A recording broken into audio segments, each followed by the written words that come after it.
There's something about Zanzibar's East Coast that hits different. Maybe it's the way the tides stretch for miles in Jambiani, with seaweed farmers diligently tending to their craft. Maybe it's the traditional Dhow boats gliding gently across the water. Or maybe it's the quiet magic of a Michamvi sunset. This side of the island is laid back and beautiful.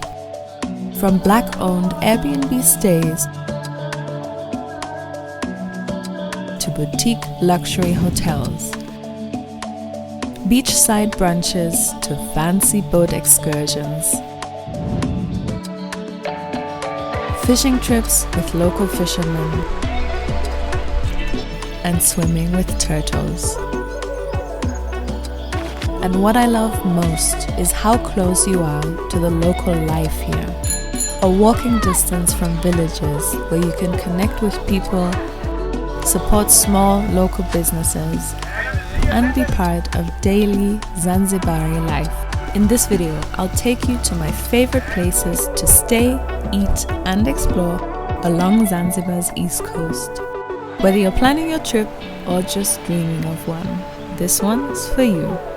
Welcome to Zanzibar's East Coast.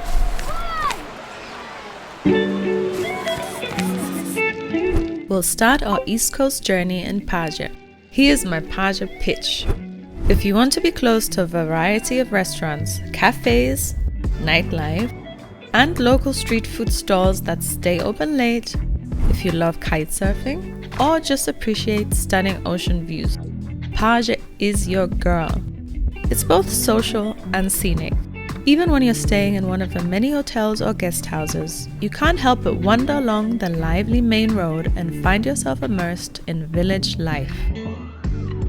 Before we dive into where to stay and eat, here are 3 things you need to know about the East Coast. Number 1, the tide here has a personality of its own. If you're someone who wants to swim any time of day, you'll have to adjust to the ocean's schedule.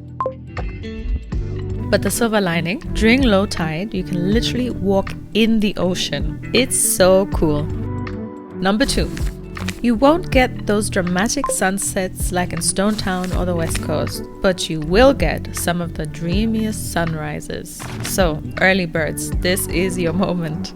And for everyone else, I have a little cheat code I'll share later. Number 3, windier than other regions. Yes, it can get windy, which is part of the charm, especially if you're into kite surfing or just want to cool off. If I've convinced you to stay in Paje, let me put you on to my favorite accommodation. One of the hippest new developments is The Soul, located just off the main road in Paje. My friend Faye lovingly furnished multiple Airbnb units here. The project is called Nafsi Nomad, proudly black and woman-owned, curated with local artisans' exquisite work. Each apartment offers a unique and enriching experience, reflecting the island's spirit. This one is Nafsi, their 2-bedroom duplex with a little garden area. The lounging area, you can really lounge, put your feet up, watch TV, look at this beautiful detail with the decoration. Very Swahili, very coastal, very beautiful. You can't go wrong with any of the other studio units either though. My favorite is Johari. So we just left Nafsi Nomad, the apartment, and there's a very, very cool breakfast and coffee spot just around the corner, which we're going to now. You'll see everything is very nice. The coffee is nice, clean. Breakfast, they have lots of soy, coconut options, which is good if you're lactose intolerant like me. Just a few minutes on foot from Nafsi Nomad, you'll find Bara Bara. In my humble coffee snob opinion, they serve the best coffee in town. And yes, they've got plenty of milk alternatives for my fellow lactose intolerant folks. It's also my favorite spot for remote work. The internet is reliable and the vibe is calm, but not too quiet. The menu is thoughtfully curated with lots of healthy options. My top pick, this dreamy bowl of chia, spice, soy milk, oat porridge. I know. It sounds like the total hipster heaven. And as an annoying Muzungu myself, I have to admit, it actually is. If you prefer your breakfast with a side of ocean breeze, Mr. Kahawa is the spot. Located right on the beachfront, it's the perfect place to sip your coffee while watching the waves roll in. Well, at least when it's high tide. The food here is really tasty, even the bees agree. Beyond their standard menu, Mr. Kahawa also hosts special events like buffet brunches, live music, and beach performances. So it's worth keeping an eye out for what's on while you're in town. We can't continue the Paje food segment without mentioning two key spots, the food courts. First up is Mapacha food court, located right at the Paje roundabout. It's a cozy little area with several food options and a cute seating setup. My go-to here isn't even a meal, it's dessert. Mamma Mia ice cream. But before I get the sweet stuff, I usually stop a few meters down the road at Bento Paje food court. This is where you'll find one of my ultimate guilty pleasure meals, the burger at Baba. Oh, I love it so much, especially with the side of fries. There's more to Bento than just burgers though. Best places at Bento food court are this place, wok and poke. We can literally have different woks and you build your own, and poke bowls, and then the second one will show you. I like the DIY Asian bowls, where you can mix and match your favorite ingredients. And the pizza is surprisingly good too. Next up, Hanoi House. Probably my favorite dinner spot in all of town. It's a small, unassuming place from the outside, but step in and you'll find a dreamy little garden oasis filled with plants, twinkly lights, and seriously good Asian food. Now, I know I said Bara Bara has the best coffee, and they do, but Hanoi House might just win the drinks game overall. Their coconut iced coffee is life-changing, and I'm obsessed with the lime and lemon cooling drink as well. I forgot the name. It's so refreshing after a hot beach day. The food, absolutely delicious. Think bold flavors, fresh ingredients, and a menu that's small but carefully crafted. It's the kind of place you end up coming back to again and again. If you're looking for something a little more bougie, check out Shanga. It's one of the newer, more upmarket spots in Paje, and it's hard to beat the location right by the ocean. Now, it's actually criminal that I'm not showing you daytime footage of this place because the views are what really sell it. Shanga is made for long, lazy lunches with an amazing view. The food is good, don't get me wrong, but in my opinion, the price tag is a bit steep for what you get. So come for the experience, ideally during the day, and soak in the setting.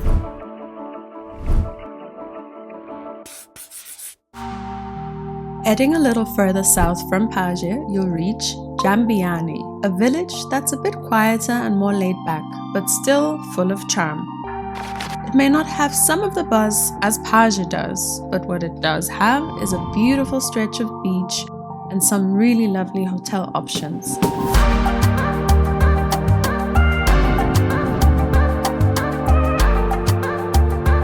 I'll highlight two for you here. One bougie and one budget option. One standout for a soft life stay is Bamboo Zanzibar. Right on the beachfront of Jambiani, it blends minimalist design with Swahili luxury, offering a boutique escape. The different rooms are stunning. The pool's so creatively developed and designed, and the food is not to be missed either. I actually did a full video on Bamboo, so I'll link that below if you want a proper tour. But it's definitely a spot to consider if you're staying in Jambiani and have the money to splurge on an extra special stay. Now, if you're after a more budget-friendly option, let me put you on to Mango Beach House. It's a charming, down-to-earth spot that has been part of the Jambiani scene for years, owned by a local legend named Kiddo. Word on the street is that he may have sold the place recently. I'm not 100% sure, but you can check it out online. What I can say for sure is that I really loved my stay there. It feels homely, relaxed, and gives you a sense of being part of the nearby village life. One of my favorite memories, heading out at sunset to go fishing with local fishermen.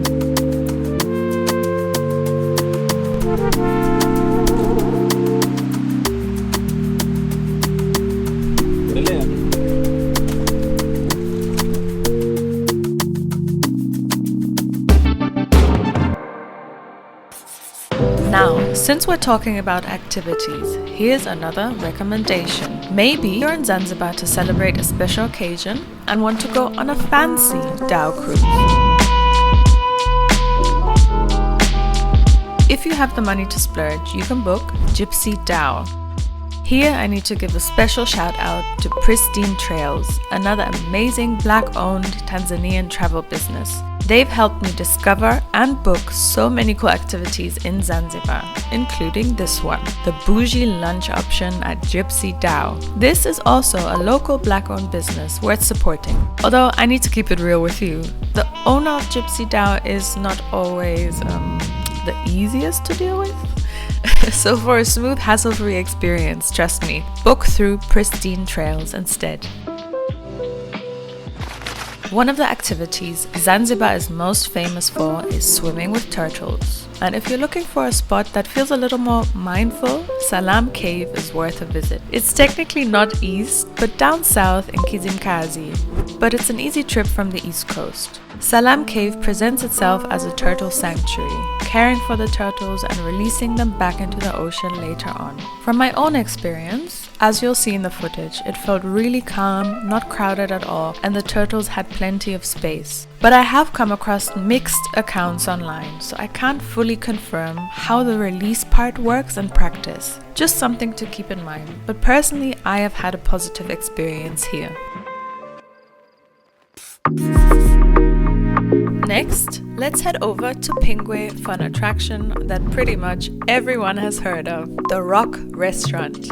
Even if you've never been to Zanzibar, I'm sure you've seen this little restaurant floating around on social media. It's not just one of the island's most iconic photo spots, it's also one of the most popular places to eat. I actually took my mom here for Christmas lunch. Now, you've heard me talk about the East Coast tides. At low tide, we could just casually walk up to the restaurant. Normally, you'd hop on a little boat to get there. My mom tried lobster for the first time. I went for the seafood pasta, and we treated ourselves to pistachio dessert that was chef's kiss. And you know, I always keep it real with you. I used to be a little bit of a rock restaurant hater. The hype, the prices, I just wasn't sold. But honestly, that Christmas lunch changed my mind. It was a special experience and definitely worth the splurge at least once. For all my sunset lovers who still want to stay on the East Coast, I've got you. There's a little secret tucked away in Michamvi, on that peninsula-shaped stretch that juts out just enough to break the East Coast sunset curse. Welcome to Kae Beach. It's one of the few spots on this side of the island where you can actually watch the sun sink into the ocean. And trust me, the vibe here is so worth it. Live music, bonfires, people dancing, and that dreamy Zanzibar sunset lighting up the sky in different shades. If you're in the mood to swap sunrise coffee for sunset cocktails and good tunes, Michamvi is the place to be. If you've made it this far, thank you so much. I know most people don't make it to the end of a video these days, so it really means a lot. So if you've enjoyed this video, I would so appreciate a like, comment, and of course a subscribe, because it really helps out small channels like mine. So until next time, and asante sana for watching.